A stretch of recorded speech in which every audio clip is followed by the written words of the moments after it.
on this Giantex mini washer, but really this is going to be a video about tips and things I didn't know when it came to using this washer. First of all, yes, it really does have to be elevated quite high to really gravity drain as it's supposed to. I have mine on a little $10 table that I got from Walmart, and that elevates it pretty good. As you can see here, I have my hose in my bucket. By the way, this is a 5-gallon bucket. It takes 2 of these buckets to fill up the washed side of this washer. And really, it's not even fully full. It's about here is where I fill it up. And you know, if you're going to be dumping water into your washer like I am, and you know you don't have it hooked up to a sink or your shower, only 2 of these buckets go on the wash side, and that fills it up to the H line, which is the highest it could go. And mostly for small loads, like if you're going to be washing, say, your work uniform, and your uniform only consists of like 2 to 3 pairs of pants and maybe 3 to 4 shirts, I would suggest just using the 5 bucket. Like, just use 1 bucket. It pretty much does good. The washing mechanism, this disc that spins the clothes, spins it pretty damn hard. So only using 5 gallons of water is pretty much all it needs.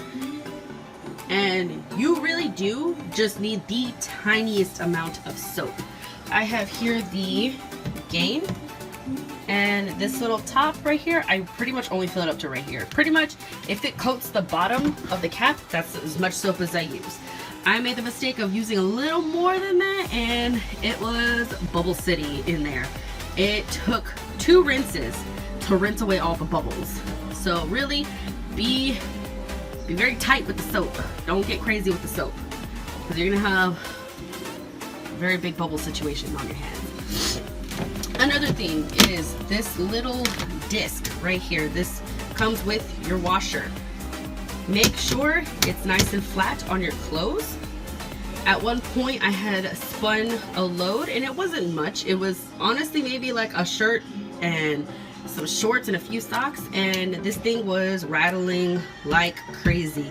And I thought I had overloaded the spin side, but it wasn't the case. It was that this disc wasn't flat. It was slightly askewed, and that was enough to make the clothes spin like crazy.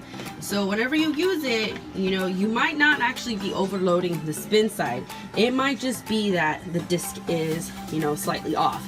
So realign your disc, and if you spin it, it's still going crazy, you know, might want to take some clothes out.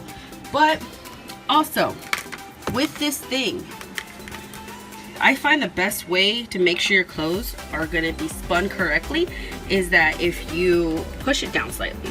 Don't push it like you're going to detach this little spinning mechanism. Just, you know, slightly pat it down. If it's, you know, up here and you just try to snap it right here like this, you know, it's going to take longer. It's going to spin and it's going to push itself down. You might as well help your spin side along and just push it a little bit. Helps with the spinning.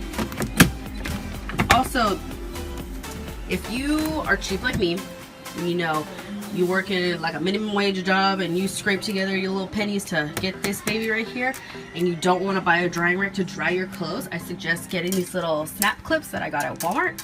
I believe they were only $4 for 12 of them, and they just snap right onto your hanger. I pretty much just use them for like my socks, my underwear, my bras, things that don't go on a hanger. You know, you could put shorts and, you know, shirts on a hanger, you know, just use that.